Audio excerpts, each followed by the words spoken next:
I'm Schaefer. Today we're going to go over a bicep dumbbell curl. The first thing that we want to talk about when we're doing a dumbbell bicep curl is posture.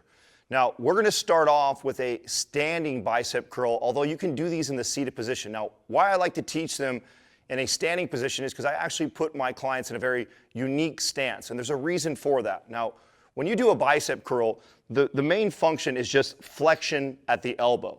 So any other movement in the rest of the body is really unnecessary, and that's going to actually take away from the work on the bicep, and other muscles will take over. So the position that we get into is very important. So what that looks like is we want to take the shoulders in a retract position. So I want to pull the shoulder blades back. Now the reason why this is so important is already most people have this issue where they have kind of a rounded shoulder, and then when they go to do bicep curls, what ends up happening is the front of their shoulder starts to kick into the movement, which is why some people actually feel this a little bit in their shoulder. So what I want to do is I want to retract the shoulders back, so peel the elbows back by my side when I do this bicep curl. And once I come to this position right here, my bicep is fully flexed. Any more movement, so look where that dumbbell would end up being right here. Any more movement from here to here is now shoulder flexion, which is not working any more of my bicep. So you don't need to take this all the way up to your chin or the top of your chest like some people do. All you want to do is take it all the way up into full flexion, and you'll feel the bicep fully flexed,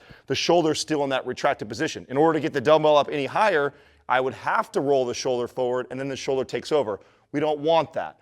So I'm going to start you guys off in a standing position, and we're actually going to get into what we call a split stance.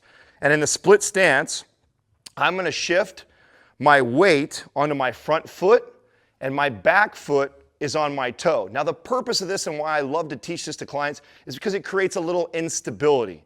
And when it creates instability, it kind of forces you into good posture. It's just an old trainer trick that we used to do, because if you have somebody who's lifting dumbbells and they're rocking and they're moving, it'll throw them off balance. This kind of forces them up into good posture. So I'll take a client, I'll put them in a split stance, weights on the front foot, I'll tell them to take their shoulders in a retracted position and then the elbows by their side. I also like them to imagine you have a pen that goes through your elbow, in through your side and out the other, and that it has to move on that axis. You never want that elbow to move from that point of axis, so it stays pinned right by the side the entire movement. That's going to keep everything in the bicep. All right, now let's talk about range of motion. Now, one of the most common mistakes that I see people doing is either shortening the range of motion up too much or going too far when they do a curl. Now, I kind of touched on this a minute ago when I talked about the position of the elbow being pinned by your side, that this is as high as you need to go up. You don't need to go any higher than this.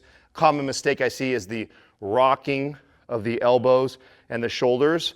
That's too far. You don't need to curl all the way up there. Now, it doesn't mean it's wrong or it's bad. It just means that you're going to incorporate other muscles that you may not be trying to work. And if we're trying to develop the bicep, and that's our main focus, then we just want to get right to the top and squeeze the bicep. Now, the other mistake that I see people do when they do a bicep curl is they catch it at the bottom. So you see you have this about a 10-degree bend in my elbow.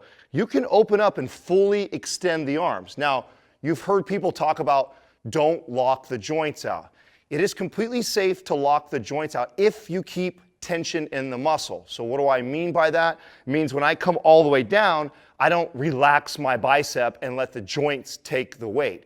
I want to keep the biceps tense. So this is probably where a lot of people get that 10-degree bend to where they're constantly keeping tension on the bicep. But you can actually open all the way up, fully extend, but also still be mentally concentrating, keeping tension in the bicep. So we want to take the arm through its fullest range of motion, open it all the way up, and then come all the way up to a squeeze without rocking the elbow or the shoulder. So full range of motion looks just like this. Shoulders are peeled back, elbows are back, all the way up into that flex position, and I'm squeezing the bicep at the top. Right there, I got full flexion of the bicep. Any more of this is now shoulders getting involved to get there. So full range, all the way down by my side, curl all the way up, squeeze at the top.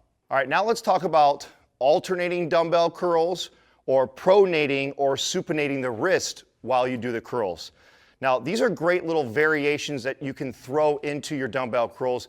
There's not one that's better or worse than the other, but I do like to incorporate some sort of pronation or supination in the curl, meaning this. So when I come up and I curl, so some people will start in a neutral position and then they'll come up and curl and they rotate the wrist up, like leading with their pinkies as they come up and then rotate back down. Now, you're not getting any more of just the bicep work like that. You incorporate a little bit more of the brachialis when you have a neutral grip, which is just a muscle that runs. Hey man, Gary Walker here, and welcome back for another video. If you're like most guys, I'm sure you spent a lot of your earlier years trying to build bigger biceps. It's one of those muscles that's captivating. And here's the thing with this video. I'm gonna give you my top 3 bicep exercises for men over 50. When you're younger, you can do a lot of different barbell curls, and that's gonna, allow you to grow your biceps somewhat. But the other thing that does is it destroys your elbows and even your shoulders if you're not keeping everything tight when you're doing your reps. So as a man over 50, there tends to be a lot more wear and tear on your elbow joints and on your shoulders. It's gonna be 9 total reps. The middle 3 reps are gonna be 10-second isometric holds. And that's if you're an advanced person. If you're somebody that's new to my Tricons or new to working out, then these holds can be 3 seconds. 3 to 5 seconds, that's good for beginners. If you're intermediate, you can shoot for 5 to 7 seconds, but typically the end goal is to have 10-second holds. So let me show you what that looks like. The first exercise we're gonna do are dumbbell bicep curls, but we're gonna do the close grip variation, meaning I want the dumbbells being as close together as possible, and you're gonna do a Tricon version. So Tricon is gonna be 9 total reps.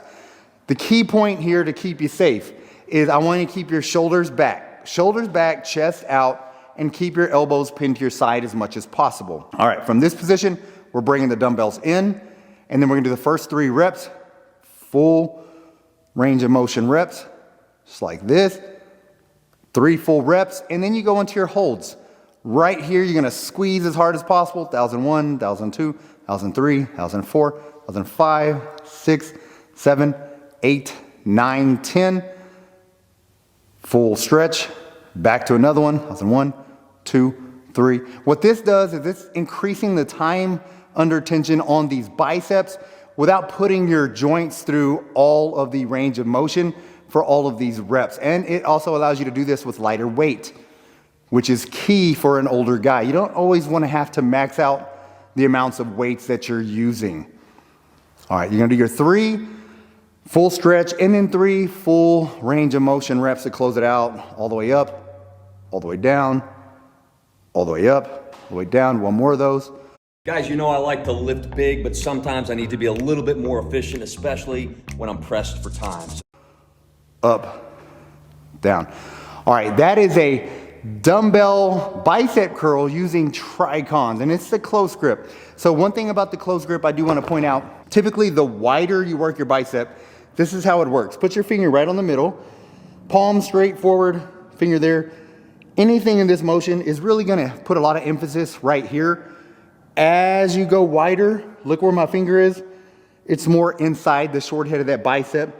As you come in, it's more out. Just one of those little visualizations that you can use to determine what part of your arm is getting the bulk of the work when you're doing these exercises.